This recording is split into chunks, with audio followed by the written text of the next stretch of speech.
Hello. So sorry if my voice sounds a little bad. I've been having crazy allergies, but let's do SLA number 5. I got engaged this weekend, so I got really busy and couldn't do it, but I'm doing it now. Sorry about that. So, number 1 for SLA number 5. Consider what it means to be a racial minority in the U.S. and why is this relevant to social work practice on a macro and micro level? Well, on a macro level, the identity of being a racial minority is extremely important because in policy making and the different systems, keeping in mind all the constituents is extremely important, and particularly minorities. I was just asked to talk about social work and voting in relation to each other for the arbiter.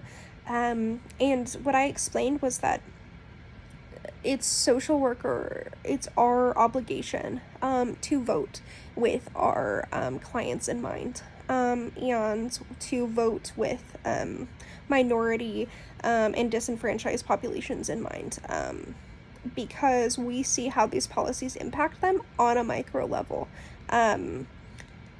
Just in our day-to-day interactions with clients, and particularly racial minorities. We have to be constantly aware of what's going on in the political climate. So that means what policies are affecting them, and making sure that we're really aware of that, as well as just what they're experiencing in the United States right now, in all ways.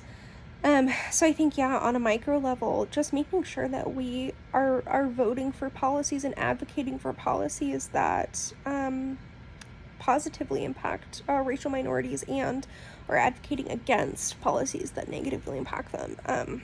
Right, number 2. Some have said that the price of full assimilation is the disappearance of the ethnic group. Do I think that full assimilation is realistic? And do I think that it would be good for American society? No, it's absolutely not realistic and should not be something that we are going towards. So I worked with refugees a little bit ago, just in English classes.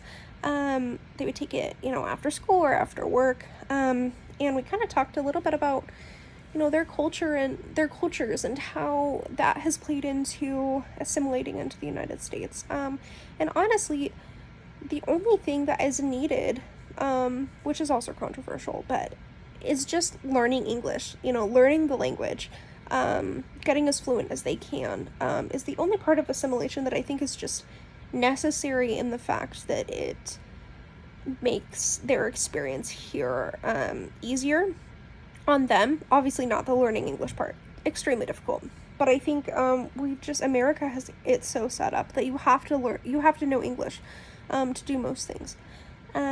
So as far as any other kind of assimilation, I don't think that full assimilation is realistic, and I really don't think that it's good for American society. We are supposed to be just embracing and enriching all cultures, and because immigrants are what make America great, they are what make America. So no, I don't think that full assimilation is a good idea, or is even realistic to ask or to force people to get rid of their cultures that their family has been doing for generations. So number 3, people often refer to discussions about race as race baiting. Do you think this is typically the case? Should we discuss race more or less frequently? I think, even just in reading, White Fragility, looking at how just big of a thing that white Americans make talking about race is. It's just so avoided, and it's seen as race baiting, and it's not typically the case. I think that if a person of color, or even if just two white people, are interested in having a conversation with each other about race, then it needs to happen, and it's really important. And we should discuss race a lot more frequently. It should not be the stigmatized thing. It should not be a hush-hush thing, because it's not a bad thing. I think that there is so much negative history with how race has been handled and has been socially constructed in the United States that, yes, should be talked about. And, and there's a lot of different arguments as to why there should be, reparation. I think that's the word. But I think that these conversations about race need to happen because it reduces stigma, and it opens up conversation and opens up change. It really opens up the ability for change to happen, because if you don't talk about it, then change isn't going to happen. All right, number 4, the podcast.